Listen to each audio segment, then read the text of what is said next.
नमस्कार, मैं एडवोकेट नरेश कुदाल आपका स्वागत करता हूं अपने YouTube चैनल विधान का ज्ञान पर। दोस्तों, आज हम बात करने वाले हैं विवाह के पंजीयन के बारे में। लेकिन इसके पहले यदि आपने अपने कानूनी अधिकारों की जानकारी के लिए चैनल को सब्सक्राइब नहीं किया है तो सब्सक्राइब कर लीजिए और साथ ही बेल आइकन को भी दबा दीजिए ताकि नए वीडियो के बारे में कोई भी नोटिफिकेशन आपको टाइम से मिल सके और आप किसी भी कानूनी जानकारी को मिस ना करें। हमारे देश में शादी के रजिस्ट्रेशन की व्यवस्था तो की गई है, लेकिन क्या रजिस्ट्रेशन करवाना अनिवार्य है? नहीं, शादी का रजिस्ट्रेशन करवाना अनिवार्य नहीं है, लेकिन कई दस्तावेजों जैसे पासपोर्ट आदि के लिए मैरिज रजिस्ट्रेशन सर्टिफिकेट की मांग की जाती है। इसलिए उचित होगा कि हम विवाह के पश्चात विवाह के रजिस्ट्रेशन का प्रमाण पत्र प्राप्त कर लें।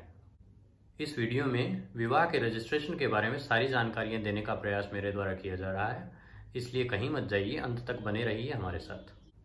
सबसे पहले तो यह क्लियर कर दूं कि विवाह का रजिस्ट्रेशन कोई मुश्किल प्रक्रिया नहीं है। इसके लिए आपको किसी वकील या विधि व्यवसायी की भी जरूरत नहीं है। एक सामान्य प्रक्रिया है जिसे आप खुद भी पूरा कर सकते हैं। अब सबसे पहला सवाल यह आता है कि विवाह का रजिस्ट्रेशन कहाँ करवाया जाए। इसके लिए अलग अलग राज्यों में अलग अलग प्रकार की व्यवस्थाएं की गई है। कुछ राज्यों में विवाह का पंजीयन स्थानीय निकायों में किया जाता है, स्थानीय निकाय जैसे नगर पालिका, नगर परिषद, नगर निगम आदि। और कुछ राज्यों में विवाह का पंजीयन एसडीएम के कार्यालय में भी करवाया जाता है। विवाह का रजिस्ट्रेशन या तो उस स्थान पर करवाया जा सकता है जहां पर विवाह संपन्न हुआ है, या फिर उस स्थान पर भी करवाया जा सकता है जहां पर वर वधू एक साथ रह रहे हैं।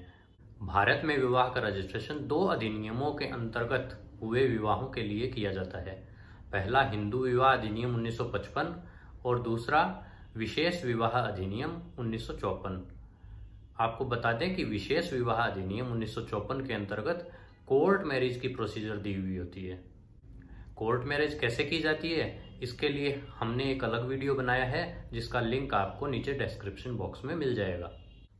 स्थान के बाद दूसरा सवाल यह है कि विवाह के पंजीयन के लिए हमें दस्तावेज क्या क्या कलेक्ट करने होते हैं। इसकी लिस्ट मैं बता रहा हूं, ध्यान से सुनिए। सबसे पहले हमें एप्लीकेशन फॉर्म की जरूरत पड़ती है। एप्लीकेशन फॉर्म हिंदू विवाह अधिनियम के लिए अलग होता है और कोर्ट मैरिज करने वालों के लिए अलग होता है। फॉर्म आपको संबंधित राज्य सरकार की वेबसाइट पर ऑनलाइन भी मिल जाता है। इसे आप ऑनलाइन भर के ऑनलाइन भी अप्लाई कर सकते हैं और इसका प्रिंट निकालकर तैयार करके कार्यालय में ऑफलाइन भी जमा करवा सकते हैं। इसके बाद विवाह पंजीयन प्रमाण पत्र को भी हमें 2 प्रतियों में तैयार करना होता है। तैयार करने का मतलब हमें उसमें अपने नाम पते लिखने होते हैं और वर वधू की ज्वाइंट फोटो उसमें लगानी होती है। ये फॉर्म 2 प्रतियों में रजिस्ट्रेशन करने वाले कार्यालय के द्वारा जमा लिया जाता है, जिनमें से एक प्रति तो कार्यालय के द्वारा रख ली जाती है और दूसरी प्रति जारी करके वर वधू को दे दी जाती है। अगर हम ऑनलाइन अप्लाई कर रहे हैं तो यह प्रमाण पत्र हमारे द्वारा भरकर दिया जाना आवश्यक नहीं है। इसके बाद विवाह के पंजीयन के लिए चाहिए वर वधू की पहचान के कोई दस्तावेज, साथ ही उनके निवास प्रमाण के कोई दस्तावेज जैसे पासपोर्ट, आधार कार्ड, ड्राइविंग लाइसेंस आदि में से कोई भी एक दस्तावेज। और सबसे जरूरी, वर और वधू दोनों का आयु बाबत कोई प्रमाण पत्र जिसमें उनकी डेट ऑफ बर्थ मेंशन की हुई हो। इसमें स्कूल सर्टिफिकेट, स्कूल के द्वारा जारी किया गया ट्रांसफर सर्टिफिकेट या 10वीं की मार्कशीट, इस टाइप की चीजें स्वीकार की जाती है। साथ ही चाहिए होते हैं वर और वधू के पासपोर्ट साइज फोटोग्राफ और एक जॉइंट फोटोग्राफ जो पासपोर्ट साइज से जस्ट डबल साइज का होगा। इसके बाद वर और वधू दोनों के अलग अलग शपथ पत्र, जिनमें यह कथन किया जाएगा कि दोनों का विवाह अमुक तिथि को अमुक स्थान पर हो चुका है।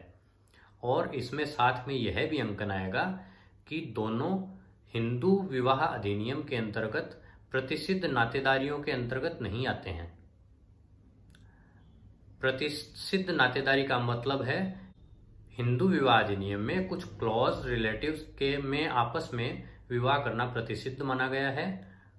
इसीलिए वर वधू को यह एफिडेविट देना होता है कि वे दोनों आपस में प्रतिसिद्ध नातेदारी के अंतर्गत नहीं आते हैं।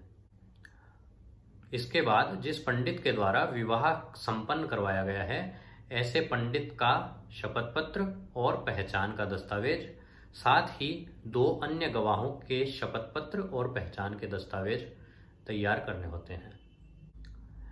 ये सारे दस्तावेज तैयार करके वर और वधू या तो स्थानीय निकाय जैसे नगर पालिका, नगर निगम या नगर परिषद जो भी स्थिति हो, या एसडीएम कार्यालय में जाकर अपने विवाह के पंजीयन के लिए अप्लाई कर सकते हैं, या फिर ऑनलाइन भी अप्लाई कर सकते हैं।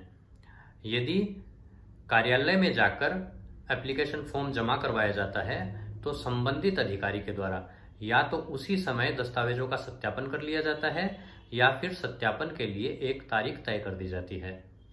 इसी प्रकार यदि एप्लीकेशन फॉर्म ऑनलाइन जमा करवाया जाता है तो उसमें भी एक तारीख तय कर दी जाती है, जिस तारीख पर वर वधू दोनों को संबंधित कार्यालय में जाकर दस्तावेजों का सत्यापन करवाया जाना होता है। दस्तावेजों का सत्यापन कर लेने के बाद अधिकारी उस विवाह के पंजीयन के लिए आदेश दे देता है। यह प्रक्रिया पूरी हो जाने के बाद स्थानीय निकाय या एसडीएम के कार्यालय के द्वारा इस बाबत रखे गए विवाह के रजिस्टर में उस विवाह का इंद्राज किया जाता है, यानी एंट्री की जाती है, और उस रजिस्टर में वर वधू का जॉइंट फोटोग्राफ लगाकर दोनों के हस्ताक्षर भी करवाए जाते हैं। आजकल पंजीयन की प्रक्रिया पूर्ण हो जाने के बाद उसे ऑनलाइन भी कर दिया जाता है, और जो प्रमाण पत्र जारी करके वर वधू को दिया जाता है उसमें एक क्यूआर कोड जनरेट करके दिया जाता है।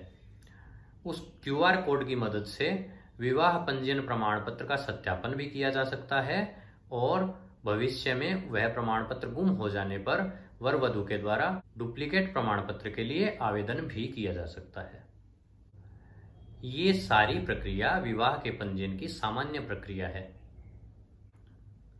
दोस्तों, किसी भी कानूनी जानकारी के बारे में एक पूर्ण वीडियो बनाया जाना संभव नहीं हो सकता है, क्योंकि प्रत्येक मामले में अलग अलग परिस्थितियां हो सकती है और अलग अलग परिस्थितियों के अनुसार अलग अलग समस्याएं भी हो सकती हैं। फिर भी आपको कोई कन्फ्यूजन हो या कोई सवाल हो विवाह के पंजीयन के बारे में, तो आप नीचे कमेंट बॉक्स में लिखकर मुझे पूछ सकते हैं। मैं कोशिश करूंगा कि अधिक से अधिक सवालों का मैं जवाब दे पाऊं।